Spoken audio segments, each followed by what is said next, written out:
Excel Videos presents Groom Wanted Vikramadithan வேதாளம் கதை.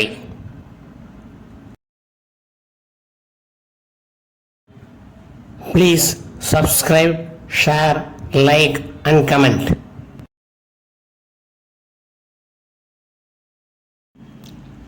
Vikramaditya, the king of Ujjaini, has been gifted by goddess Kali Devi to live for 2000 years.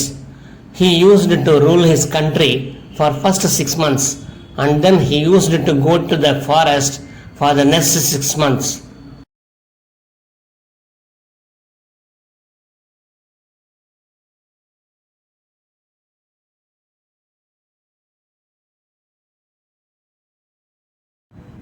In that way, once when he was in the forest, he was taking rest lying under a tree.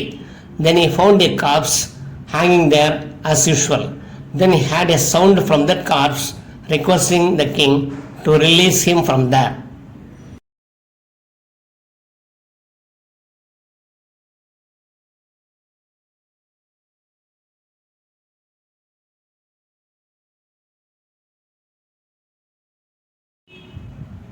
The king pulled the corpse down and placing it on his shoulder, walked towards another place.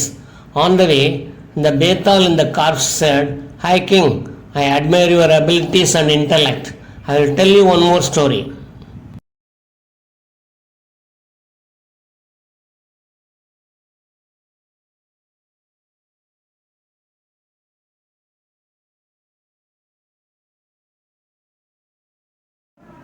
Listen to it carefully and answer my questions judiciously at the end of the story. If you don't answer correctly, your head will break into pieces. King Vikramaditya accepted Betal's conditions. Betal started telling the story.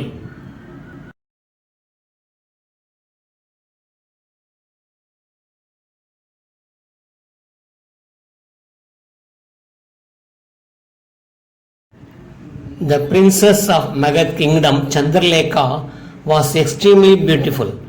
Many princes from the neighboring countries aspired to marry this beautiful girl, but Chandralekha found none of them suitable for her.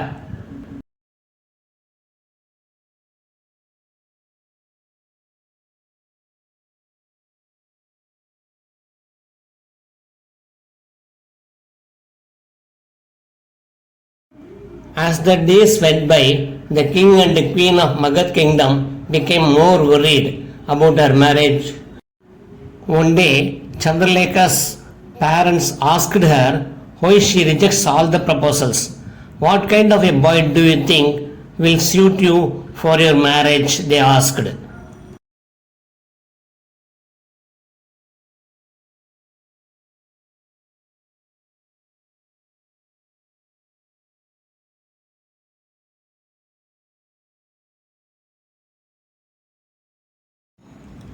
Chandralekha replied that he should be a real he-man and talented too.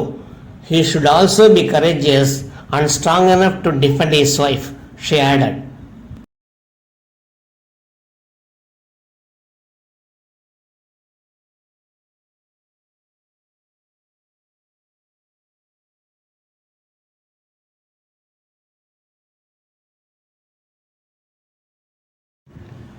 Chandralekha's mother asked her daughter, "Then why don't you yourself find out these qualities in any of those princes who came forward to marry you?" Chandralekha replied, "Okay, mother, I'll select one."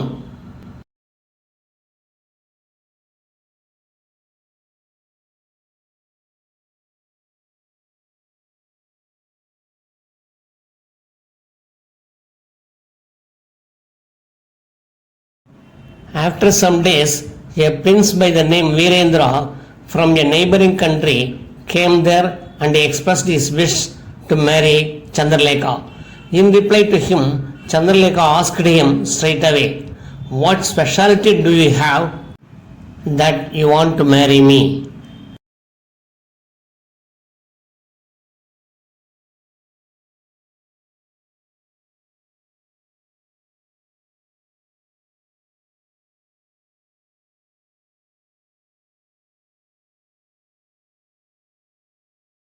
I am a fortune teller. My prophecies have never gone wrong, replied Virendra with great confidence. Okay, stay with us as our guest for a week. We will think over it and decide, said Chandralekha.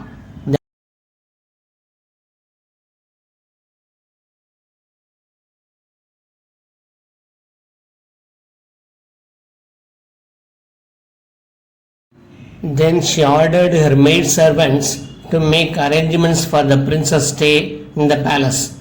The next day, another prince named Udayvir arrived at the palace with his marriage proposal. Chandralekha asked him the same question that she had put to Prince Virendra.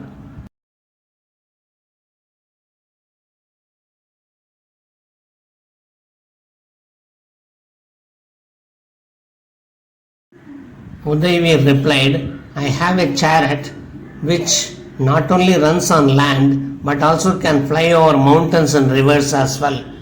The princess asked him to stay there for a week till she decided. She ordered her servants to make necessary arrangements for this Prince Udayvir too.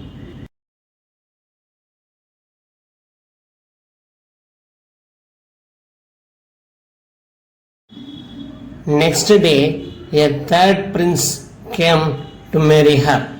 Chandralekha put up the same question to him what she had put to other two princes earlier. The third prince told, I am Dhananjay. I am a matchless warrior.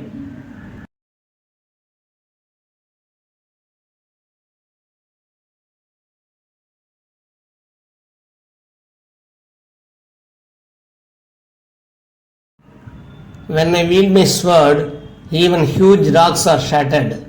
Oh, is it so? Exclaimed Chandralekha in surprise. She ordered her servants to take the third prince also to the guest house for his stay. However, a sudden calamity befell the kingdom.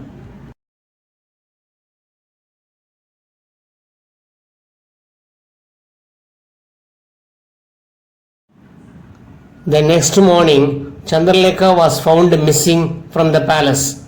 A thorough search was made in and around the palace, but there was no trace of her. Then the queen sent for all the three princes in her royal chamber and asked them to save her daughter Chandralekha.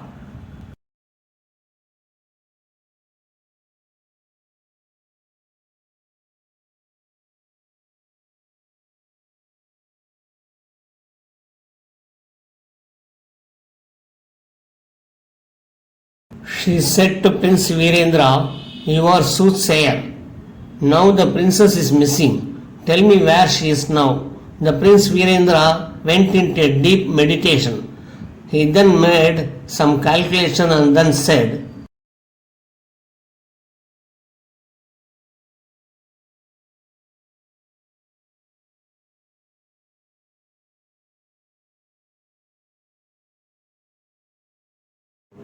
a powerful giant abducted the princess. He wants to marry the princess forcibly.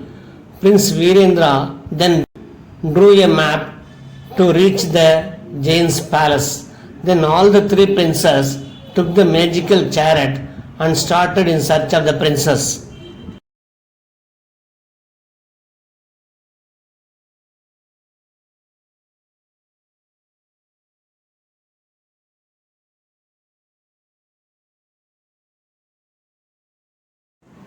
When they reached the palace of the giant saw the three princes with rage.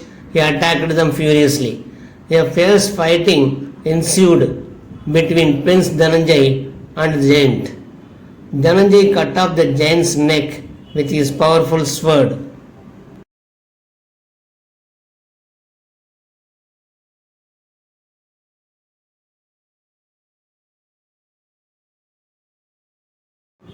As soon as the giant died, his magic palace also vanished.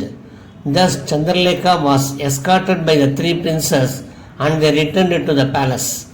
All the three princes now started making their individual claims to marry the princess.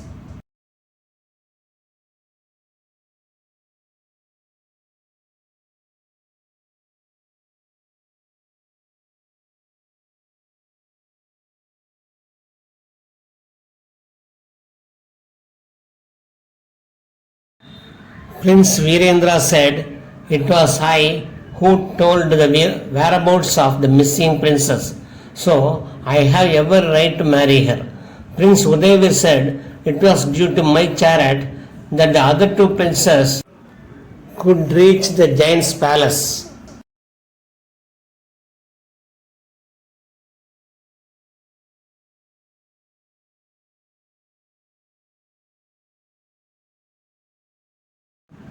Now Prince Dhananjay put forth his arguments. "It was I who killed the giant. Otherwise, the giant would have married Chandralekha after slaying the other two princes."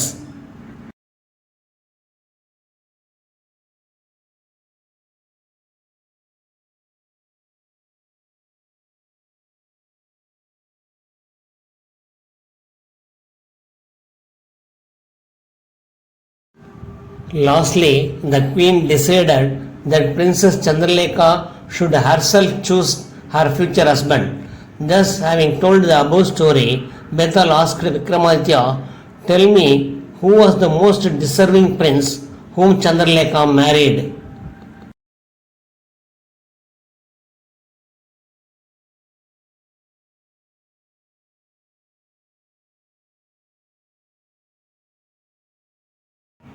You also know that all the three princes had made more or less equal contributions towards the safe release of Chandralekha from the clutches of the giant. If you don't answer my question correctly, I will break your head into pieces.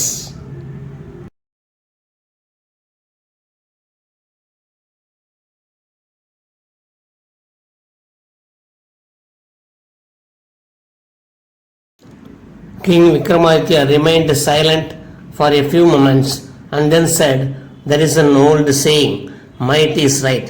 It was Prince Dhananjay who killed the giant. Otherwise, it could have been difficult to free the princess."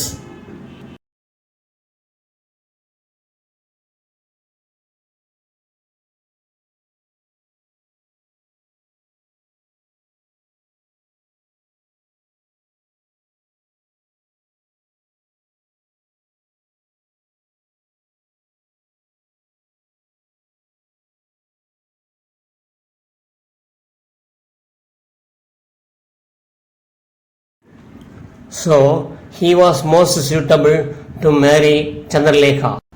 "You are absolutely right, Vikram," said Bethal. "But since you have broken the silence despite my repeated warnings, I have no choice but to leave you and return to my abode in the peepal tree." Having said so, Bethal left the shoulder of King Vikramaditya and flew away to the peepal tree. Highly annoyed over the act of Bethal, King Vikramaditya drew his lethal sword from its sheath and ran after the flying corpse to catch it once again.